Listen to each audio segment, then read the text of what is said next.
대한민국 국민의 문해력이 OECD 국가 중 최하위 수준이라고 합니다. 그래서 정부에서도 독서 교육에 힘을 싣는 분위기인데요. 문해력을 늘리는 방법은 당연한 이야기겠지만 글을 많이 읽고 단어의 뜻을 많이 알아야 합니다. 그런데 책 읽을 때 모르는 단어들을 발견하게 되면 어떻게 하세요? 앞뒤 문맥만 따져 대략적인 뉘앙스만 파악하고 넘어가는 것이 대부분일 텐데요. 그러면 문해력은 늘지 않습니다. 제가 그랬거든요. 일주일에 두세 권씩 읽어도 문해력이 쉽게 늘지는 않더라고요. 하지만 사전을 찾아보며 읽은 뒤부터는 눈에 띄게 달라지는 것을 느꼈습니다. 더불어 메모를 하기 시작하면서 증폭되는 느낌까지 들었는데요. 그래서 오늘은 그 이야기를 해보려고 합니다. 안녕하세요, 마이너입니다. 글에는 작가의 생각이나 의도를 담게 되는데요. 그 방법이 단어를 이용하는 것입니다. 예를 들어 보겠습니다. 참 소신이 강하시네요 라는 문장과 참 고집이 강하시네요 라는 문장은 사전적으로는 자기의 의견을 굽히지 않는다는 뜻을 가지고 있지만 듣는 사람에게는 전달되는 글의 분위기가 무척 다르죠. 보통 글의 표면적인 의미 외에 다른 느낌을 주기 위해 일종의 장치 같은 것을 단어를 통해 만들어 둡니다. 이런 분위기를 보통 뉘앙스라고 하는데요. 그래서 책을 읽다 보면 하필 왜 이 단어를 썼을까 싶을 때가 있습니다. 가령 반짝이는 물결을 윤슬이라는 단어를 쓴다든지 가난하다를 남루하다는 단어를 써서 시각적, 은밀적인 장치로 뉘앙스를 주는데요. 단순히 이해를 돕기 위해 사용했다기보다는 글의 입체감을 주기 위한 것입니다.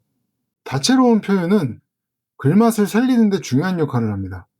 하지만 이런 단어의 뜻을 모르면 글을 이해하기 어려워지고 느낄 수 있는 감동의 폭이 무척 좁아집니다. 같은 책을 봤는데도 더 많은 것을 읽은 것 같은 사람들이 있잖아요. 바로 문해력의 차이입니다. 그리고 단어의 뜻을 많이 알면 어휘력도 풍성해집니다. 예전 회사에서 직원들 중에 말은 청산유수인데 보고서 작성하라고 하면 엉망인 사람들이 있었습니다. 자기 생각은 있는데 글로 표현을 못하더라고요. 당시에는 글보다 말이 중요했던 시대이기 때문에 보고서에 약해도 이해가 되는 측면이 있었습니다. 지금은 온라인 발전으로 글의 중요성이 무척 높아졌습니다. 내 생각을 얼마나 정확하고 이해하기 쉽게 글로 표현하느냐는 의사 전달 과정에서 중요한 요건이 되었죠. 거기에 더해 AI 발전이 이런 현상을 가속화시켰습니다. AI에게 요구하는 명령들이 모두 자연어로 작성되기 때문에 정확한 결과물을 얻어내기 위해서는 결과물의 디테일까지 글로 표현할 줄 알아야 합니다.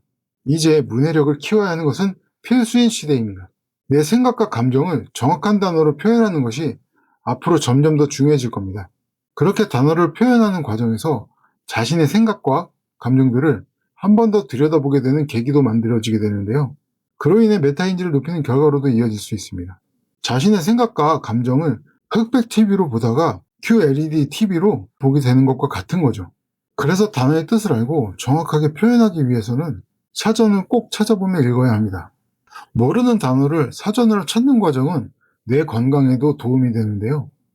미국 펜실베니아 주립대학교 연구진에 따르면 뇌는 어휘 습득을 포함한 새로운 학습과 경험에 반응하여 건강해질 수 있음이 확인되었습니다.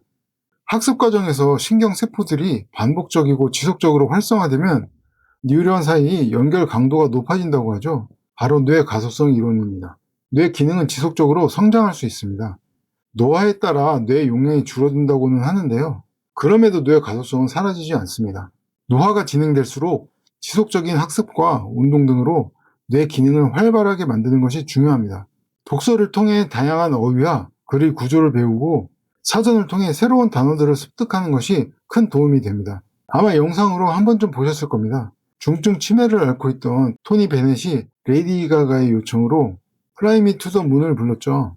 정말 감동적인 장면이었는데요. 어떻게 중증 치매를 앓고 있던 노인이 이 곡을 부를 수 있었을까요? 근육 기억이라고도 하죠. 뇌 가소성 때문입니다.